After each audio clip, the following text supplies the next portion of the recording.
So welcome back friends to my YouTube channel filmy stories, जहां हम लाते हैं आपके लिए कुछ चुनिंदा फिल्मों की स्टोरीज। तो उसी श्रृंखला में आज है 2025 की तमिल फिल्म कुबेरा, जो कि एक बाइलिंगुअल फिल्म है जो कि तमिल और तेलुगु में बनाई गई है और इसे हिंदी में डब करके रिलीज़ किया गया था। कहानी एक ड्रामा और थ्रिलर है। तो आइए शुरू करते हैं। तो फ्रेंड्स, फिल्म की कहानी शुरू होती है एक अंधेरे और गंदगी से भरे मुंबई के कोने में, जहां देव कल्लम नाम का एक सीधा साधा नौजवान भीख मांगता है। वह न कोई चोर न कोई अपराधी है, बल्कि एक ऐसा इंसान है जिसे हालात ने मजबूर किया है समाज के सबसे निचले पायदान पर खड़े रहने को। उसके कपड़े फटे हुए हैं, चेहरा धूप और धूल में सुलझा हुआ है, लेकिन आंखों में एक मासूम चमक है। वह दिन भर मुंबई के चौराहों पर भीख मांगता है और रात को फटे पुराने कपड़े और पहनकर टूटे पुल के नीचे सो जाता है। वहीं दूसरी तरफ इस शहर के ही एक आलीशान बिल्डिंग में बैठा है नीरज मित्रा, एक करोड़पति उद्योगपति जो सत्ता, धन और ताकत के भूखेपन में अंधा हो चुका है। नीरज को बंगाल की खाड़ी से तेल का पता चला है, जहां तेल का गुप्त भंडार है और जिसकी जानकारी सिर्फ उसे और कुछ नेताओं को है। नीरज का प्लान है इस तेल को बेचकर करीब 1 लाख करोड़ की काली कमाई करना।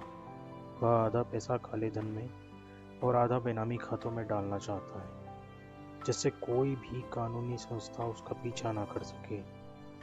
उसके साथ एक पूर्व सीबीआई अधिकारी दीपक है, जो कभी ईमानदारी के लिए जाना जाता था, लेकिन अब सिस्टम से टूटा हुआ एक कठपुतली बन चुका है। नीरज और दीपक मिलकर एक ऐसी योजना बनाते हैं जिसमें 4 लोग चाहिए जिनके नाम पर फर्जी खाते खोले जा सकें। उन्हें चाहिए वो लोग जो समाज की नज़रों में अदृश्य हैं, यानी भिखारी। इसी कड़ी में उनकी नज़र पड़ती है देव कल्लम पर, जो तिरुपति से आया है और मुंबई की गलियों में भटक रहा है। देव को समझ नहीं आता कि अचानक कुछ लोग उसे पकड़कर एक गाड़ी में बिठाकर कहीं ले जा रहे हैं। उसे एक आलीशान बंगले में ले जाया जाता है। वहाँ नीरज का आदमी देव से कहता है कि तुम्हारा भाग्य चमकने वाला है, तुम्हें एक बैंक अकाउंट दिया जाएगा, तुम्हारे नाम पर करोड़ों रुपए रखे जाएंगे और तुम्हें बस कुछ दिन हमारे साथ रहना है। देव को खाने के लिए अच्छा खाना, कपड़े और रहने की जगह दी जाती है।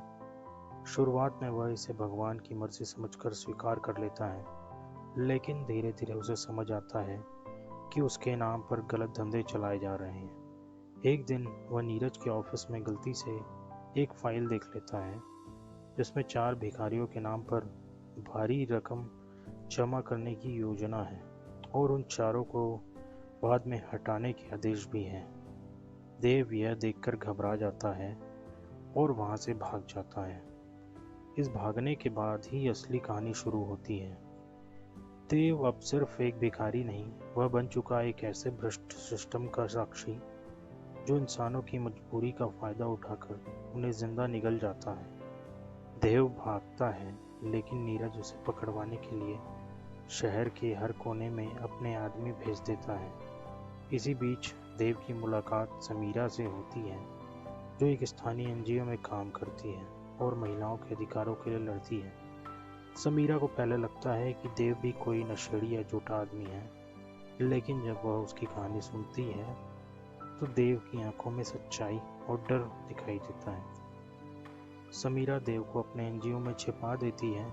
वहीं दूसरी तरफ दीपक के मन में भी एक अंदरूनी युद्ध शुरू हो जाता है और वह कभी एक ईमानदार अधिकारी था जिसने सिस्टम से लड़ाई की थी, लेकिन आज वह उसी सिस्टम का एक मोहरा बन गया है। उसे देव की मासूमियत और बहादुरी प्रभावित करती है। एक दिन वह नीरज से पूछता है, क्या इन लोगों को मारना जरूरी है? इस पर नीरज कहता है कि अगर ये जिंदा रहेंगे तो हम सब मरे हुए समझो। दीपक समझ जाता है कि अब उसके सामने 2 रास्ते हैं, या तो वह देव को बचाकर अपनी आत्मा को जिंदा रखे या फिर सत्ता के लिए खुद को बेच दे। उधर देव समीरा की मदद से पत्रकारों और कुछ पूर्व पुलिस वालों से संपर्क करता है। वह चाहता है कि उसकी सच्चाई देश के सामने आए, लेकिन नीरज बहुत ताकतवर आदमी है, हर चैनल और अखबार को खरीद चुका है। देव का वीडियो डिलीट करवा दिया जाता है, समीरा का एनजीओ बंद करवा दिया जाता है और देव को पकड़ने के लिए पुलिस रेड कर देती है। इस भागम भाग में देव का एक साथी भिखारी मारा जाता है। यह देव का देखकर देव टूट जाता है, लेकिन तभी दीपक एक गुप्त मुलाकात करता है देव से और कहता है कि अगर वो साथ चले तो वो उसे सुरक्षित बाहर पहुंचा सकता है। देव को समझ में नहीं आता कि उस पर भरोसा करे या नहीं, लेकिन समीरा के कहने पर वह तैयार हो जाता है। दीपक एक फर्जी पासपोर्ट और नई पहचान देकर देव को शहर से बाहर निकालने की योजना बनाता है। ऊपर उसी दिन नीरज को यह पता चलता है और वह गुस्से से आग बबूला हो जाता है। वह दीपक पर गुस्सा होता है और कहता है कि तुम्हें भी खत्म कर दिया जाएगा। दीपक समझ जाता है कि अब उसके पास सिर्फ एक मौका है खुद को रिडीम करने का। वह पुलिस कमिश्नर को सबूतों के साथ एक फाइल भेजता है जिसमें नीरज की सारी ब्लैक मनी, तेल घोटाला, भिखारियों के नाम पर बने बेनामी खातों की डिटेल होती है।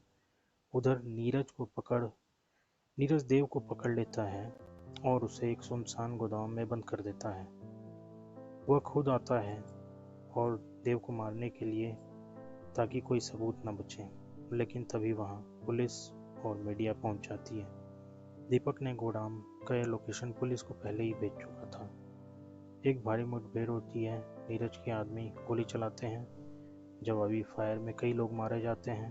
देव को एक गोली लगती है, लेकिन वह बच जाता है। नीरज गिरफ्तार हो जाता है, उसकी सारी प्रॉपर्टी सील कर दी जाती है और कोर्ट में उसके खिलाफ पुख्ता चार्जशीट दाखिल होती है। दीपक आत्मसमर्पण कर देता है और कोर्ट में बयान देता है कि कैसे उसने नीरज का साथ दिया और बाद में गलती सुधारने की कोशिश की। उसे 5 साल की सजा होती है, लेकिन देव कोर्ट में गवाही देता है कि अगर दीपक ने मदद ना की होती तो वह कभी जिंदा बाहर ना आ पाता। कोर्ट उसकी सजा कम कर देता है और देव अब मुंबई से बाहर चला जाता है, लेकिन वह अब भी भीख मांगता है। फर्क बस इतना है कि अब वह यह सब अपने जैसे लोगों को जागरूक करने के लिए करता है। वह सड़क किनारे बैठता है और लोगों को बताता है कि कैसे गरीब को सिस्टम कैसे इस्तेमाल करता है और कैसे हर किसी के भीतर ताकत होती है सिस्टम को बदलने की। फिल्म का अंत होता है देव के एक डायलॉग से, मैं भीख नहीं मांगता, मैं सिर्फ इंसाफ मांगता हूँ और एक दिन ये देश भी मांगेगा अपने असली कुबेर से जवाब।